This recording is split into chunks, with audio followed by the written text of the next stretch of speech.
Introducing iCapital, where you can get investment advice on the go. It is accessible via app and website. Subscribe now to iCapital for stock news. iCapital is reliable because they thoroughly research listed companies, economies, and stock markets. iCapital provides a clear perspective of how markets interact and how it influences your investment. When investors and traders are debating whether to buy or sell their stocks, fret not, as iCapital will recommend Malaysian and global stocks.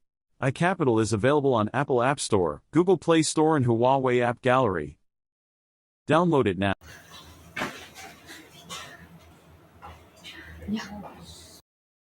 Tired of doing investment research on stock markets? Wants to go for a walk outside the house with a friend?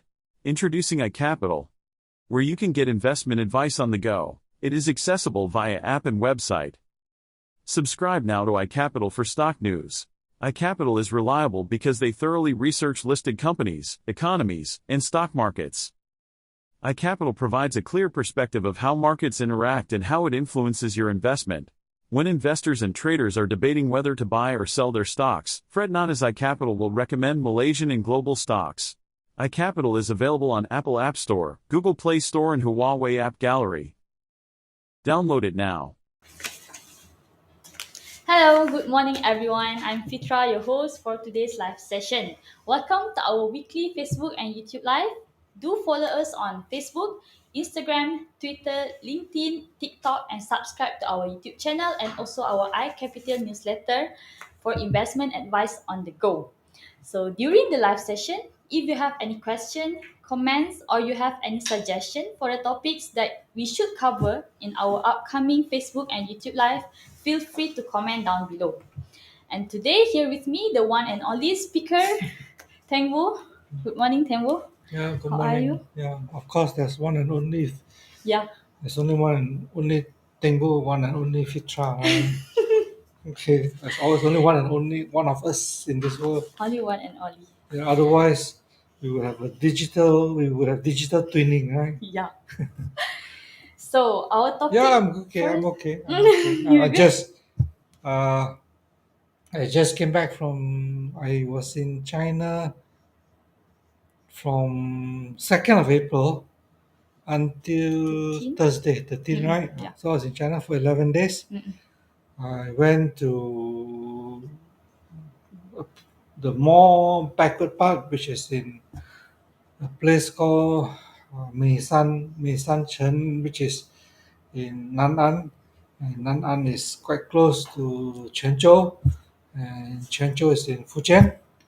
And then after that, I went to Zhengzhou, which is, well, it's, cities in China are always large when you compare with other cities in the world. Like Quanzhou is also a few million people, and Zhengzhou I think is about, if I remember correctly, it's about 7 or 8 million people. Yeah, in Henan province, and the Henan province, Zhengzhou, and all that. Very interesting in the sense that they are known as the cradle of Chinese civilization.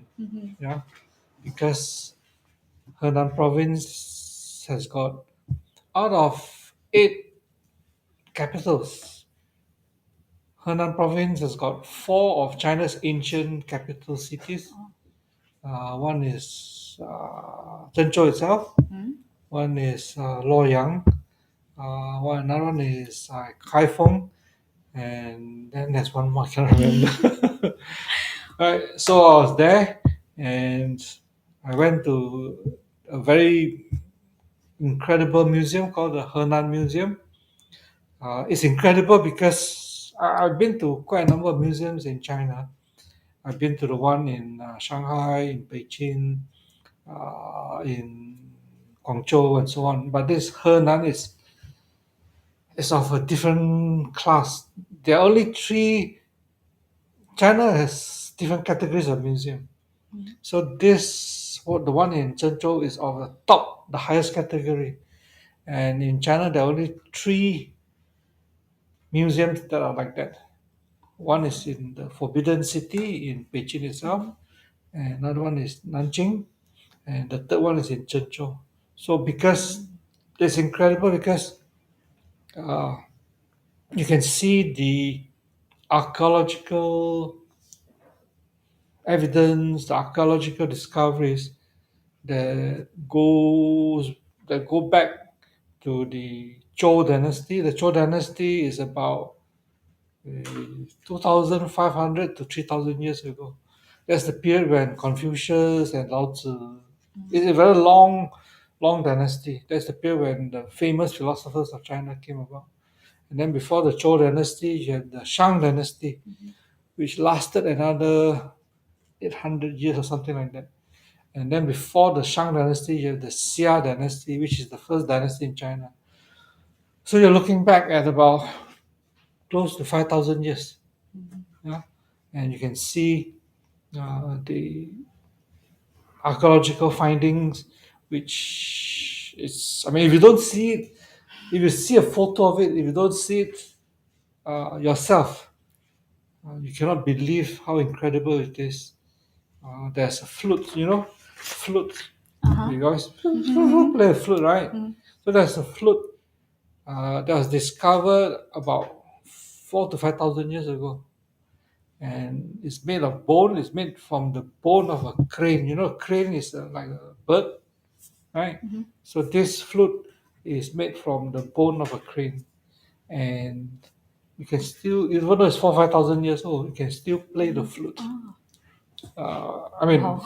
it's that is, and then from Zhengzhou, after that, and I went to Shanghai. Yeah, so I just came back 2 days ago, and I mean the timing is great because just just before my trip, uh, our Prime Minister Anwar Ibrahim also visited China. Yeah.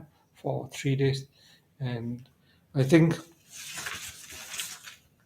if you look at what is happening in many parts of the world, uh, how countries like Malaysia and China, how we're able to maintain. If you look at modern China and modern Malaysia recognized China back in 1974 under the second Prime Minister, Tun Abdul Razak. Yeah. He went to Beijing and then set up diplomatic relations with China. So since 1974 to now, next year will be the 50th anniversary. So our Prime Minister Anwar Ibrahim invited Xi Jinping to come on the 50th anniversary of our relationship. I hope President Xi will come to Malaysia, and it will be a great honor for us. So in that 50 years, our the we have different, Malaysia and China have got different political system, different political ideologies. Right? One is socialism, one is democracy, and so on. And yet, the relations between Malaysia and China have been it's been it's been going every year. It's been going and improving and going up, going up. It's been progressing steadily. So how can a country, one which has got socialism, and a country like Malaysia, which is democratic and officially a Muslim country, be able to coexist so harmoniously and so peacefully?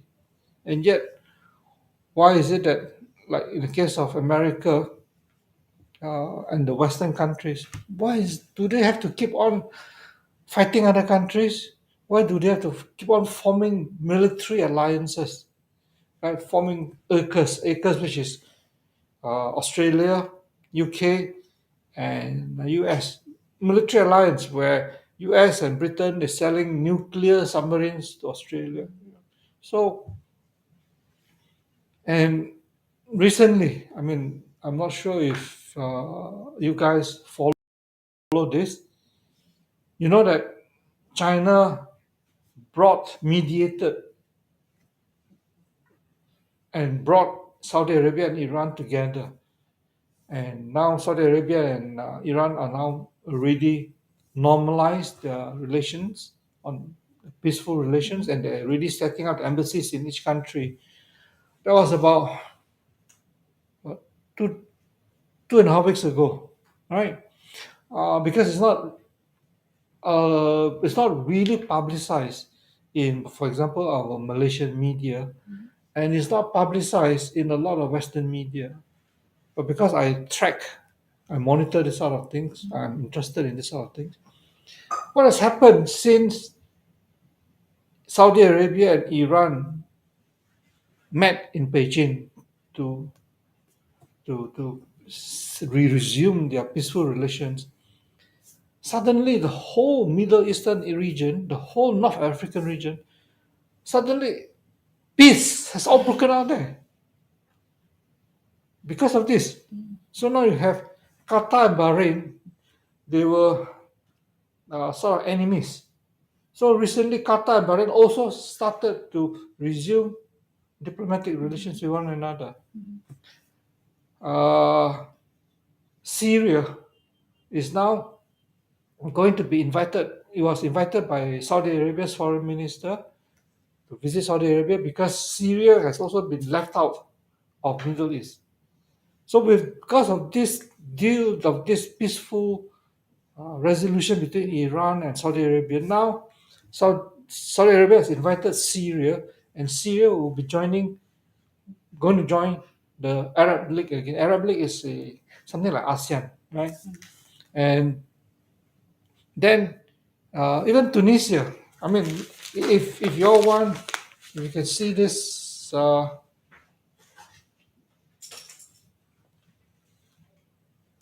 You can see the title. This is our latest iCapital publication. Latest means very latest, and we have written a very long analysis of Anwar's visits to China.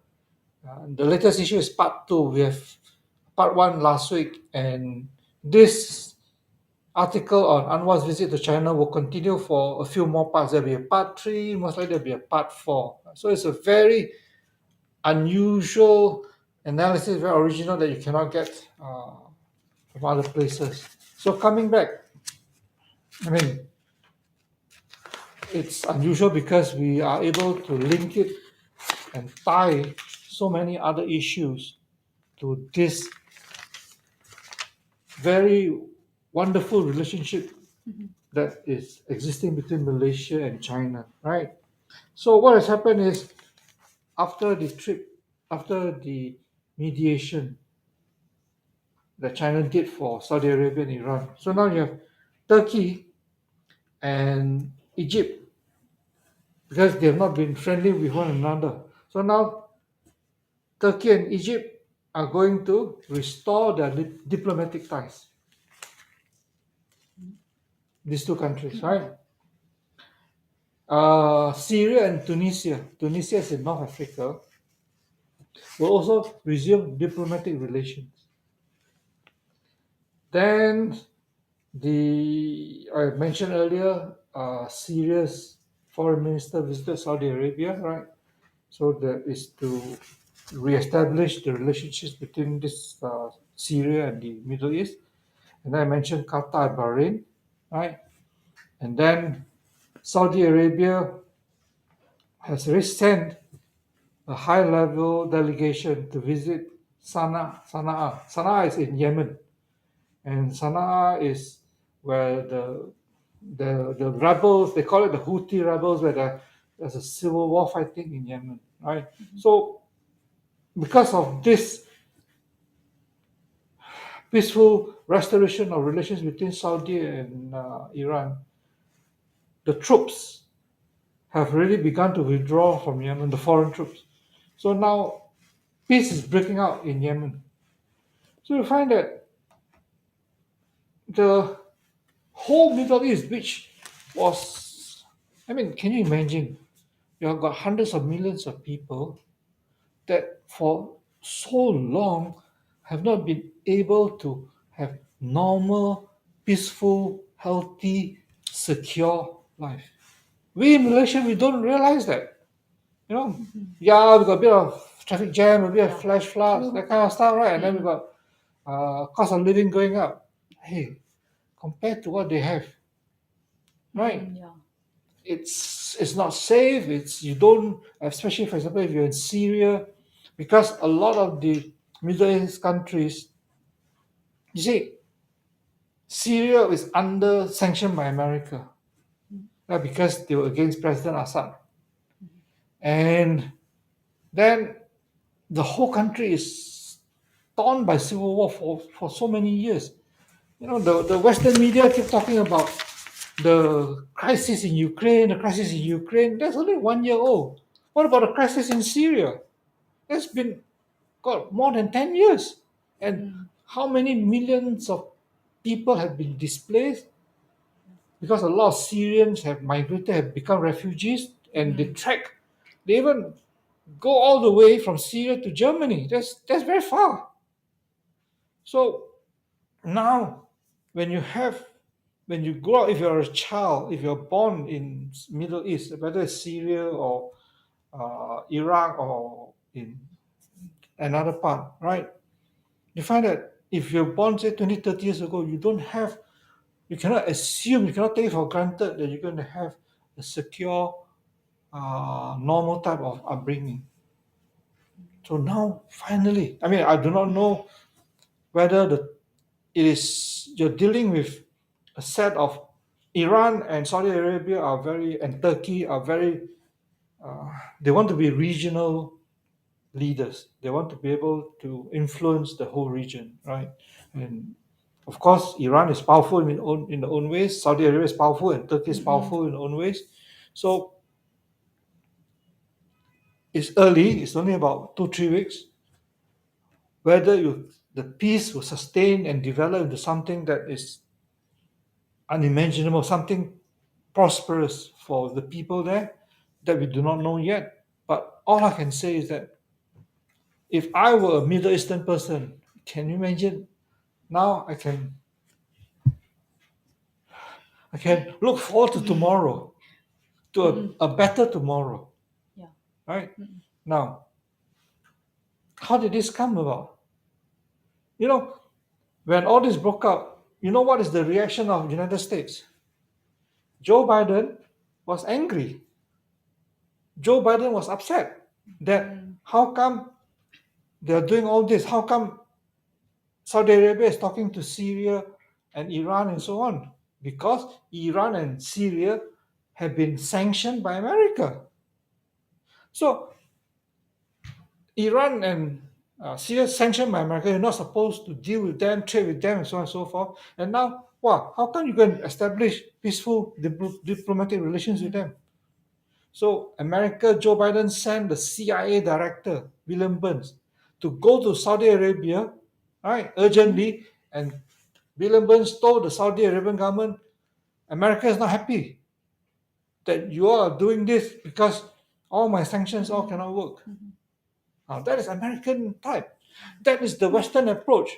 That means it's like if you watch the Hollywood movie, the cowboy movie, right?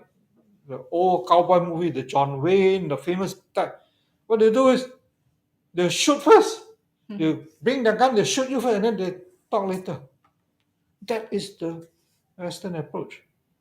You look at Malaysia and China. As I said, we have got different ideologies, political ideologies, right? And yet the relationship has blossomed. So this Anwar's visit is unusual. Why I feature it? I mean, Najib has gone many times. The fourth prime minister has gone, right?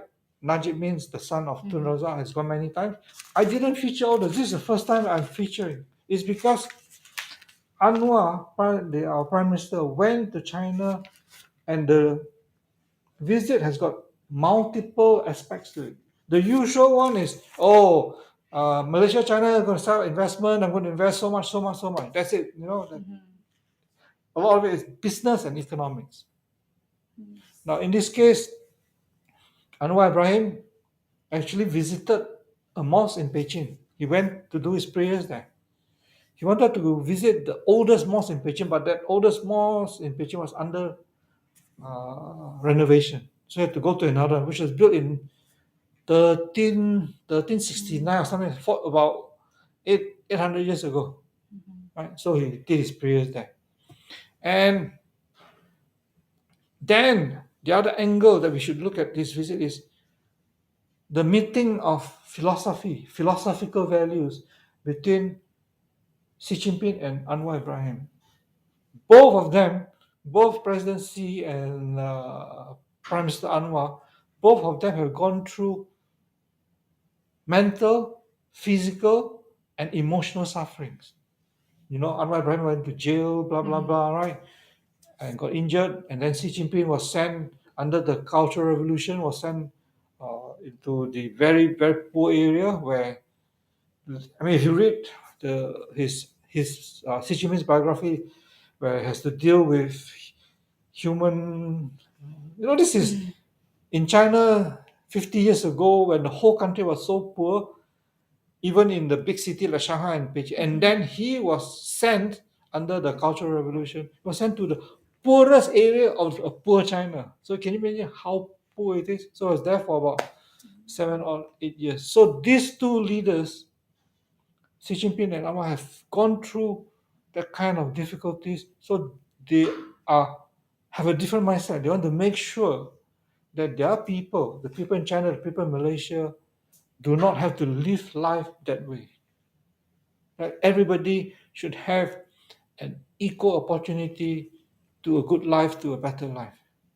So if you dig deeper and you look at Anwar Ibrahim has been seen as a pro-Western type of leader, which is wrong. Because in 1996, when he was Deputy Prime Minister at that time, he wrote a book called The Asian Renaissance. Right? It's about 150, 160 pages long. In that book, he's talking about the Asian Renaissance, the rebirth of Asia, the rebirth of Asian values, the rebirth of Asian philosophy, that Asians should be strong, should be resilient, Asians should be proud of being an Asian. That was 1996. And Anwar Ibrahim is very familiar with things like Confucianism. Right? So that's why I hope you all can see this. This is I printed out a photo earlier, whether you can see this book here. I hope you guys can see. Right? Anyway, it's called Islam and Confucianism, a civilizational dialogue. So this was in 2019, I think, if I remember correctly. I cannot remember the year. And Anwar Ibrahim wrote a chapter, introduction there, where it talks about Confucianism and Islam. And the values are very similar of both philosophy. And then in the case of Xi Jinping, we may think of China as communist. But actually, China has been saying that, look, we have socialism with Chinese characteristics. The Chinese characteristics refer to the Confucianism and those type of values. So there are at a philosophical level, not at the political level, right? When you talk about moral behavior, ethics, and so on, governance and all that, you can find that the two leaders are very similar. Xi Jinping talks about common prosperity, where they want all Chinese to be lifted up and to be as equally as wealthy as you possibly can, right? That's common prosperity. That's the same thing that's what our Prime Minister wants to do, right? And I have to read out this part where it says that Islam is not against, unlike Marxism is against people getting wealthy. Islam is not against people getting wealthy. But unlike capitalism, right, where you can have wide inequality, Islam is against that. Islam, you want to be wealthy, but make sure that everybody is more or less. That's the same thing as common prosperity. So philosophically, leaving aside politics, philosophically, in terms of morality, in terms of ethics, we are on the same path. So that's why I find this visit of these two leaders of Prime Minister Anwar Ibrahim and President Xi Jinping so interesting because they are able to communicate at a level. I would call Anwar Ibrahim as a philosopher prime minister. I would call Xi Jinping as a philosopher president. They are able to reach out at levels that I think other leaders are not able to. And because, like I said, the Anwar Ibrahim is familiar with Islam. He's also familiar with Confucianism. Xi Jinping is familiar with communism. He's also familiar with Confucianism. So uh, the relationship that we have, there's dispute, there's disagreement on the claims in South China Sea, right? Okay, what did President Bongbong Marcos of Philippines do? He invited US to reopen the military bases in the Philippines. 4 military bases, reopen them. Previously, the Philippine president already said, no, we don't want military bases, we want to close them down. So this Bongbong Marcos immediately, his excuse is, oh, because China is so aggressive in the South China Sea, and I want to be able to defend, make sure that my country is safe. So I invite America to open military bases. Right? But what does Malaysia do? What did Prime Minister Anwar Ibrahim said when they talk about South China Sea?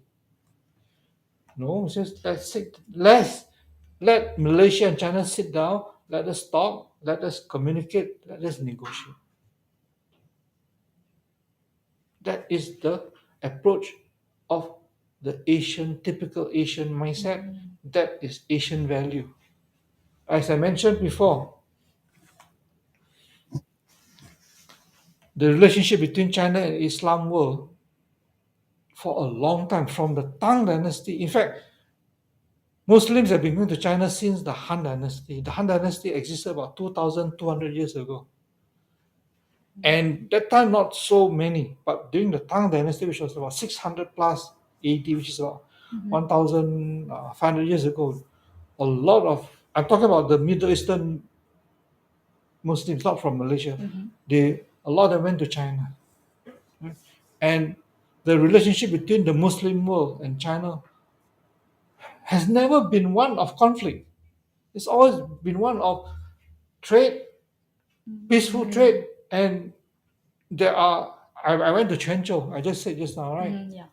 And I forgot to show you the photo. But for those of you who have not been to Quanzhou, it's an interesting city because there's a mosque there. I went to see the mosque there. The Qingqing Mosque is built in 1009 AD. That is about 1,000 years ago, right? And they built the mosque even before Malaysia was under under Islam. Yeah, and the mosque is still there. And the one that was built 1009 is still there. Part of it is been rebuilt because it was destroyed. It was rebuilt in 13 something. I can't remember. So if you go there, the architecture is different from our mosque architecture because this is more the Central Asian Persian type. This is a long time ago. This was before it was known as Iran. It was known as Persia in the past. And then you got Samarkand, a different type of civilization at that time, right? But before you enter the mosque, there's one big notice board. I think it's about this big, written in Chinese. Says that you are not allowed to bring in alcohol. You're not allowed to bring in pork into this place. Not only do they have a notice board, as we were going to enter the mosque, there were 2 guards there. And one of my staff was carrying a bag. And the guard checked and asked, what are you carrying inside? Make sure there's no alcohol, no pork. So that's how much respect they give to this place of worship. Right? And I mean, what happened in Sweden? Was it this year, last year, where I think they make fun of the prophet's photo in front of the embassy there. That's in Sweden. Here, you go to Quanzhou, it's not just the mosque. You go down to the city center of Quanzhou. The roads are very long. A lot of them, they've got Islamic architecture. The windows are designed based on Islamic design. And you can see the shophouse written in Chinese signboard. But the windows are all the, and then you got the Islamic, the dome at the top, right? Many of the buildings has got the dome at the top. Even along the street, still got the dome. It's still there, and I think Chengdu has got more Islamic design than Kuala Lumpur. I'm so positively shocked by that. So why Chengdu? Chengdu is the beginning of the Maritime Silk Road. There was a time when a lot of Muslims stayed in Chengdu openly. No need to apply visa, no need to get PR. Openly, they were welcomed by the Chinese government. And we all know Admiral Cheng He, right? Cheng He is the admiral during the Ming Dynasty, right? Who traveled to Southeast Asia, Middle East, Africa, and all that. His father is, of course, a Muslim. He's a Muslim. His father is a Muslim. His grandfather was also Muslim. And his grandfather, I cannot remember his Islamic name, his grandfather was made the governor of Yunnan province. Can you imagine? This is 700 years ago. A Muslim was made a governor of the Yunnan province in China by a Chinese government. Yeah? So that's what different cultures should be able, different backgrounds, different religion, different values, you should be able to exist together. Not, oh, I'm democratic, therefore you must be democratic. Oh, I'm Western liberal, you must follow me the same. And because you don't agree with me, you don't follow me, therefore you are my enemy. But that doesn't make sense. So that is why I find this visit from, if you look at, many leaders have visited China recently. Emmanuel Macron from France went there, right? Lee Hsien Loong from Singapore, Hun Sen from Cambodia. The Brazilian president now is in, President Lula now is in China, right? And then you have the one one Central Asian president who went there at the beginning of this year. I cannot remember his name. But all of them are more at the usual economic and political level. This one is at a philosophical level, which a lot of it consists of ethics, morality, and governance. So I find it an unusual type of visit, and I hope that Anwar Ibrahim invited Xi Jinping to come, and he also invited Tsinghua University to set up a branch campus in Malaysia.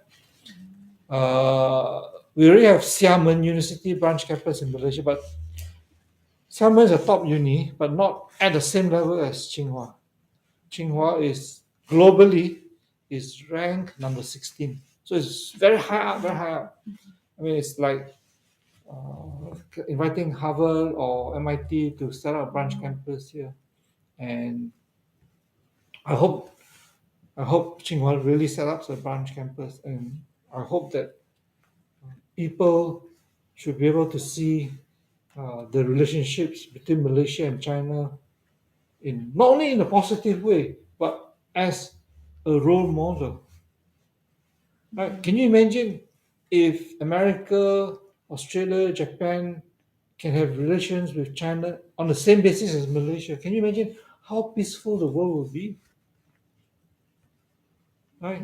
Yeah. So we have to think to achieve peace. We have to act peacefully. We have to think peace. We have to walk peace. Peace is every step. And I think the two leaders, Anwar Ibrahim and Xi Jinping, have shown that it can be done. And Malaysia has shown it can be done. Because like I said, since Tun Razak's time, 1974 to now, there's disagreement, but there's never been any conflict. Not like, say, Philippines, not like Vietnam, and so on. So let's promote this model where Malaysia and China can be very proud of. True. Okay, I've spoken too long. So we got comment from Facebook from Fu Wenbin. Comment that US the culprit. Okay, yep. There's no question, but one of them, Wai Chun, she's very interested on your journey to China. She asked, "How do you travel within the city? Do you rent a car that comes with the driver?" Yeah, different. I mean, when I went to Nan'an, I was actually doing my Qingming. That means I was going back because one of my grandfather came from that area.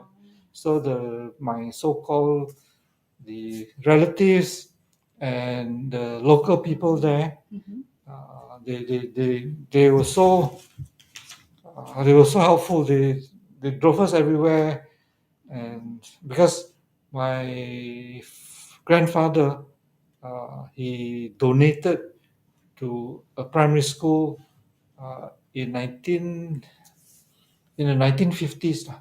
So he donated quite a lot of money to building the hostels of a primary school in London. So the people there drove us around, and then in Chenzhou, because I got also a friend in Chenzhou, and we were able to visit the Henan Museum on a very VIP basis. We were able to get a guide who can speak English very well to take us around.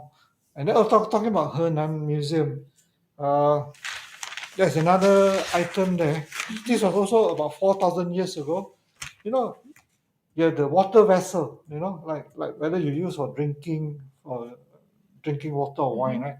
So they built this water vessel where two vessels are linked together. It's called a twinning vessel, right? Why did they do that? You know, this is 5,000 years ago. This twinning vessel is meant for enemies to drink together.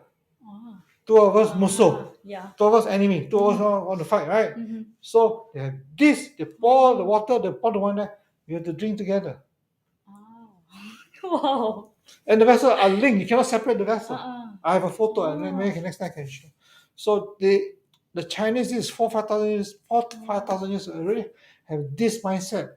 Look, you want to coexist, you can coexist, and there are ways to deal with differences in a peaceful manner. And they invent this thing, and this can be found. You go to the Henan Museum, it's there.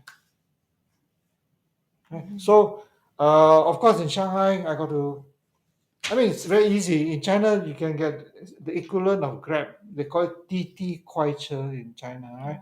So it's like Grab, you just grab the car, or you can take a taxi. Got so many taxis there. And the subway in Shanghai is the largest subway in the world. So, or if it's not too far, walk, no?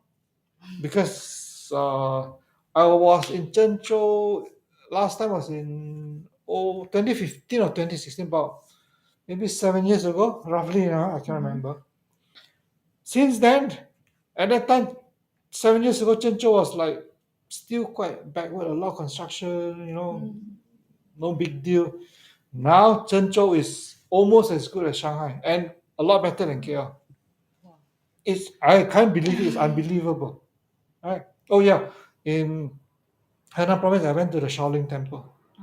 Not to learn kung fu, because I watched a kung fu show for about half an hour. Right, this kung fu show was performed by the monks. There are two shows there that you can watch. One is performed by the kung fu student, the Shaolin kung fu student. One is performed by the monks. Right, in the Shaolin Temple. Shaolin Temple is the beginning of Zen Buddhism. Zen Buddhism is the Chinese version of Buddhism, right? This Shaolin Temple was the beginning of Zen Buddhism, and to show you how Asians behave and think. This Shaolin Temple was built by the Chinese emperor in honor of a Indian Buddhist monk. Right? He was invited to come to that area. This is about an hour and a half drive from Zhengzhou. It's in a mountain, beautiful mountain. The Chinese emperor invited him to come and teach Buddhism and spread Buddhism, and the emperor built this temple for him to do that. So that's why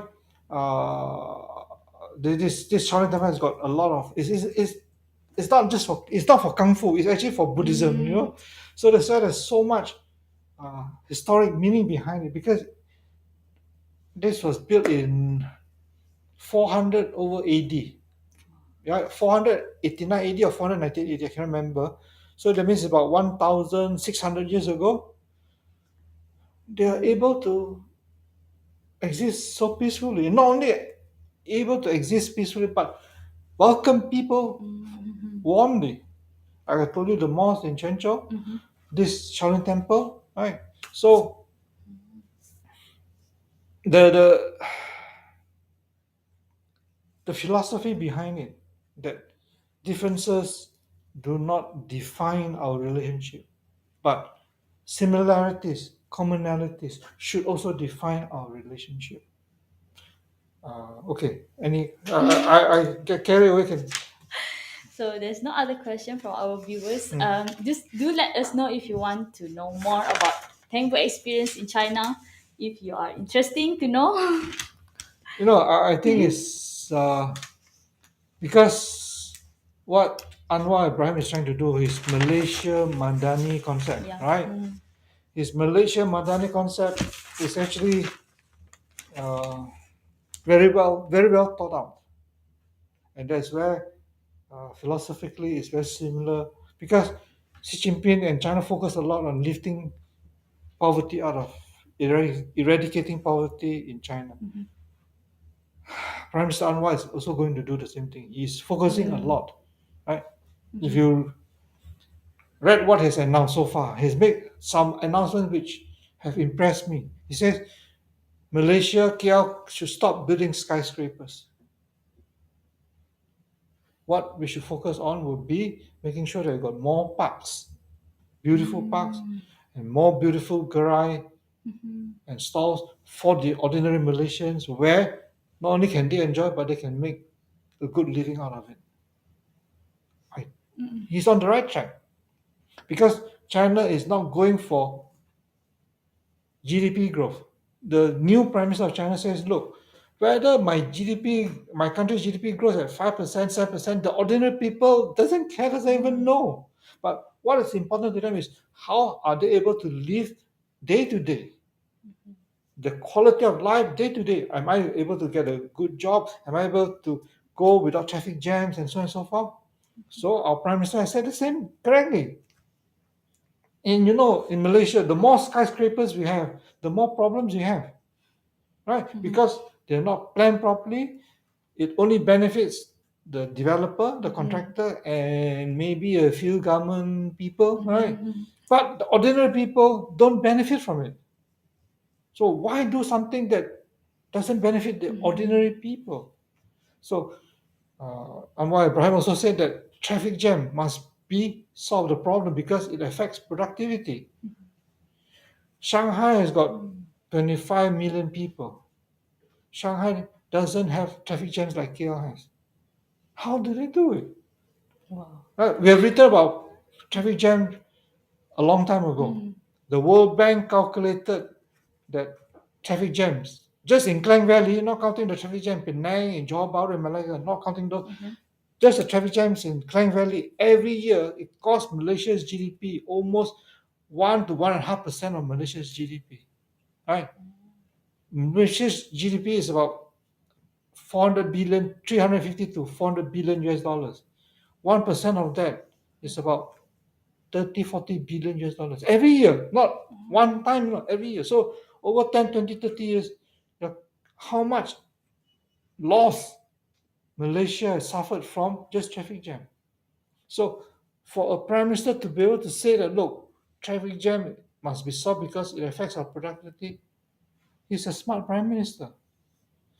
Because we have written about this problem 5-6 years ago, and none of the prime ministers, none of our economic ministers were able to understand this type of things. And we wrote about skyscrapers a long time ago. In fact, that's one reason why we want to thinking of shifting our KL office to Bentong. Because Bentong doesn't have traffic jam, doesn't have skyscrapers, doesn't have all this nonsense.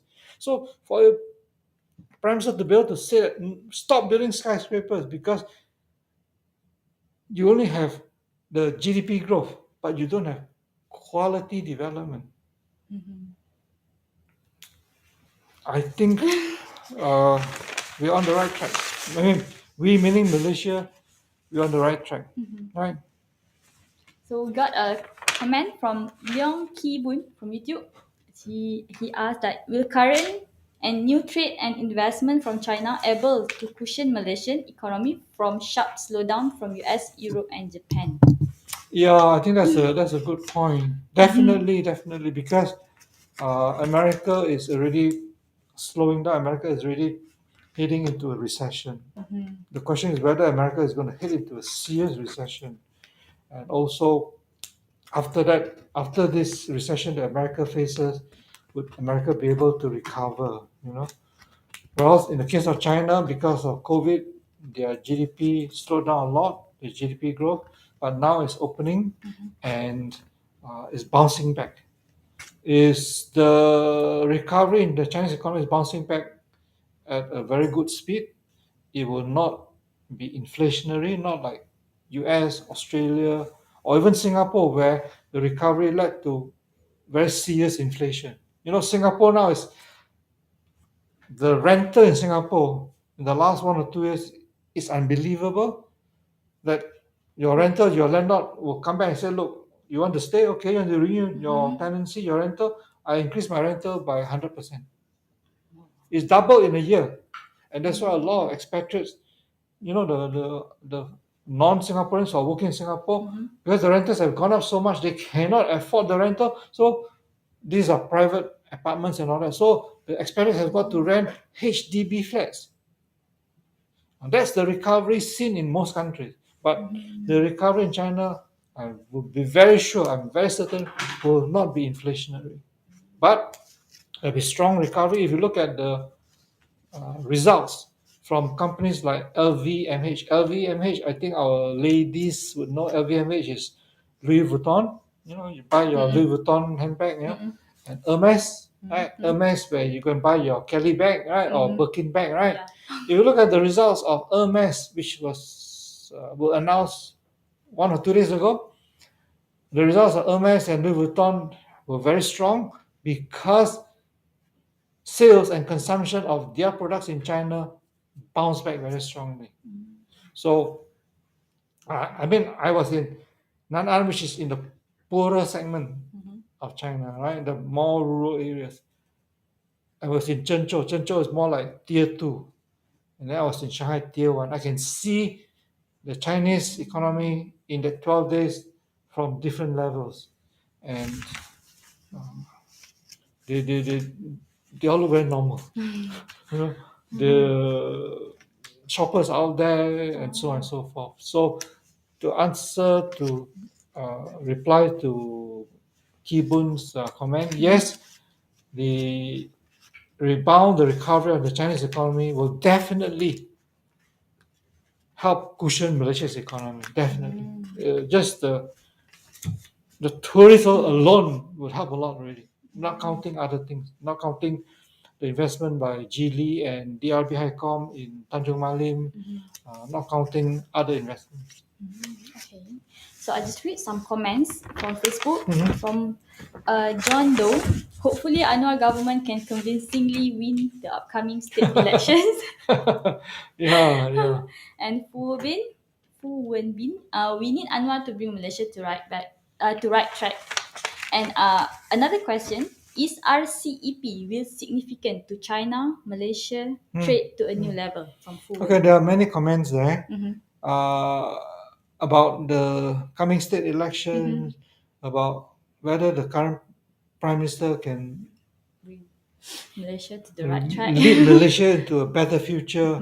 The other thing, which is nothing to do with the well, in a way, it's similar. You know, what Xi Jinping is also famous is for his anti-corruption campaign, right? Where he promised the Chinese people that he's going to catch the tigers and the flies and everything in between that. So that campaign was launched 10 years ago in 2012. Up to now, China's anti-corruption campaign hasn't stopped. They've just, these are not talking about middle junior officers. These are talking about very senior people. Recently, the chairman of Everbright Bank, which is one of the largest banks in China, was arrested for corruption. So the campaign continues in China. So if you look at our Prime Minister, Anwar Ibrahim, he has said that he's against corruption, but he has not announced a formal campaign yet. But I think, this is my own observation, right? I hope that he continues, and I hope that he does it successfully. A lot of people have been arrested recently in Malaysia for corruption. Right? Recently is the 3 senior officers in the Human Resources Ministry, correct? And the former Menteri Besar of Police also charged for corruption. So I think there is already an anti-corruption movement going on. I really hope that I'm right, and I really hope that Prime Minister Anwar Ibrahim will really make sure that corruption in Malaysia, if it's not totally eliminated, at least it is substantially reduced, because then this country will be really successful.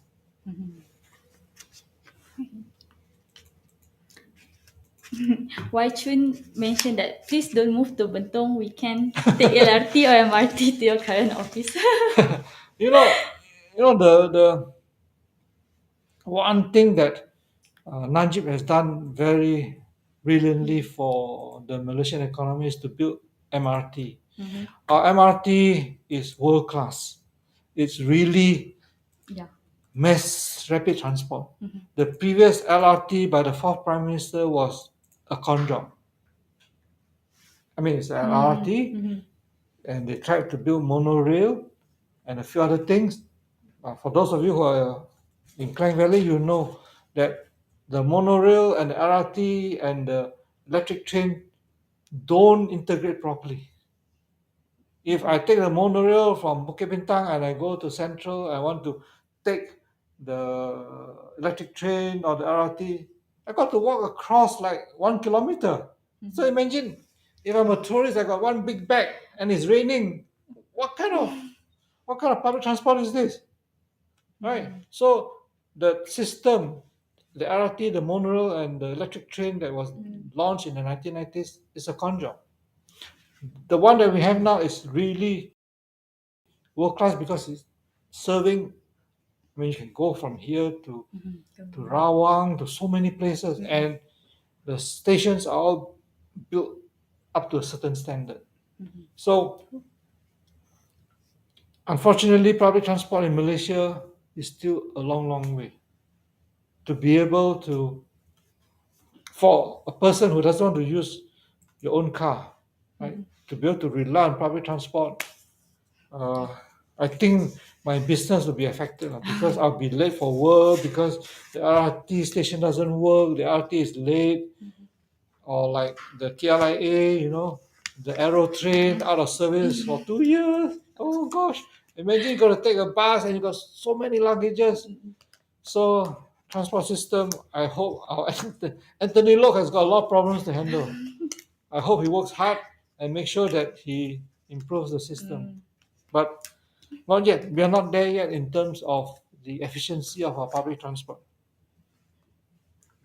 Another comment from Harry Quay. Malaysia only catch ikan bilis, but shark can still run freely without wearing orange shirt. Yeah, so far we catch ikan Ikan bilis, but at least we're catching ikan bilis. You cannot get the tenggiri. Okay, from ikan bilis you might go to the kembong, and then you might want to go to the tenggiri and the prawn fret. But I I noticed. I mean, like I said, I'm not sure whether I'm right, but I noticed there's this almost regular arresting of people, and even the former fourth prime minister, right, has been sort of accused that he during his time he enriched his family, right? And the fourth prime minister challenged Prime Minister Anwar Ibrahim. You give me the proof. Why are you saying all this thing? Why are you destroying my reputation? And Prime Minister Anwar said, "Yeah, I'll give you the proof. That is tiger. That's the biggest tiger. I mean, there are a few big tigers in Malaysia, right? But like I said, I'm not sure whether my observation is correct. I really hope that it is correct, right? Not only do we have to, because Malaysia's economy is in a middle income track. Middle income track means that once you reach a certain level of national income per capita, Malaysia is about 12,000 US dollars, right? Middle income track is where the country has lost your cost of doing business, your cost of production has gone up, and you've lost your competitiveness. So Malaysia, the wages, the cost of doing business in Malaysia has gone up, but because we are not able to move up the technology value chain, therefore we cannot compete with the other countries. So Malaysia has been trapped at this middle income level for the last 10, 15 years. Now, how do you get out of middle income trap? There's only one way. There's no any other way. There's only one way. What so far the unity government has not announced any major economic policy. None yet. Rafizi has been very quiet, so I'm very worried. I hope Rafizi is not like the previous Asmin. So far it's been quiet, but if I observe what Prime Minister Anwar has said now, he has got it correct. The only way to Malaysia to get out of middle income trap is do not focus on GDP growth. Do not, be so happy that I got 7% GDP growth. You may have 8% GDP growth, right? You can still be trapped at the middle income level, but I can have 3% high quality development that can get you out of middle income trap. So, like telling people the country that skyscraper must stop, I must build more parks, have quality gerai, and where people can actually have better income, better standard of living, make sure that traffic jams are solved so that productivity can be improved. That is the correct mindset. I do not know whether Prime Minister Anwar has really got a whole policy package or not. But so far, all these announcements, and of course, plus the anti-corruption things that I noticed, all these are elements of the right economic approach. Okay. So I hope that he just doesn't catch ikan bilis. Ikan bilis are very tasty. They're very tasty. Especially if you fry the ikan bilis. And I hope that the Prime Minister will widen and deepen this anti-corruption movement and let it continue. So I think that's all for today.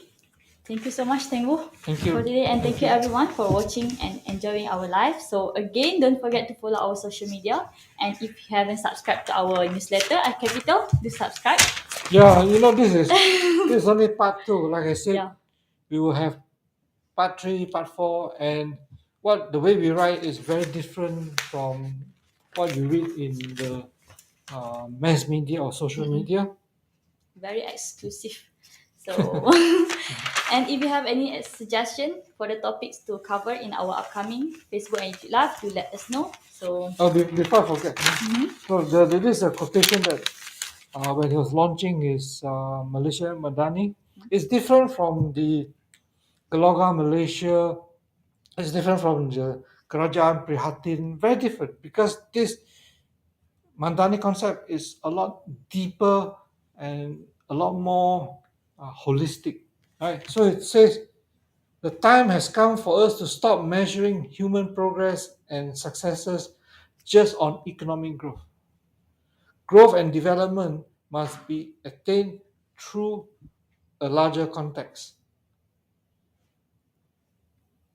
through the human economy, which prioritizes the needs of the people, especially the poor and the marginalized. They must be released from the clutches of poverty, right, in a capitalist system. Then only you can get out of middle income trap. Wow. Oh yeah, our topic was supposed to be about Malaysia-China. So we are on the correct path. Yeah. Malaysia is on the correct path. The relationship between Malaysia and China is on the correct path. But there are a lot of vested interests. There are a lot of politicians who got vested interests who oppose him. Right? Like, for example, the former Prime Minister Muhyiddin criticized Anwar for selling out Malaysia's sovereignty with regards to South China Sea. So there are a lot of this twisting and twisting the whole situation and then misguiding the ordinary Malaysians. The ordinary Malaysians got to be careful. You must be able to think carefully, look deeper as to understand what the current prime minister is trying to do. We are not selling the sovereignty. As I mentioned before, do you want to take the approach of Bong Bong Marcos? Okay, invite America, invite them to build military bases in Malaysia. You want that approach? Of course. It's going to build to another reaction from the other side. China's not going to sit still. Then what? I buy more arms, you buy more arms, and then we go and fight. That doesn't make sense. So be careful, because the vested interests will oppose and will twist and misinterpret a lot of things that the Prime Minister Anwar wants to do. So if you want to be able to look at things in a more objective manner, read iCapital.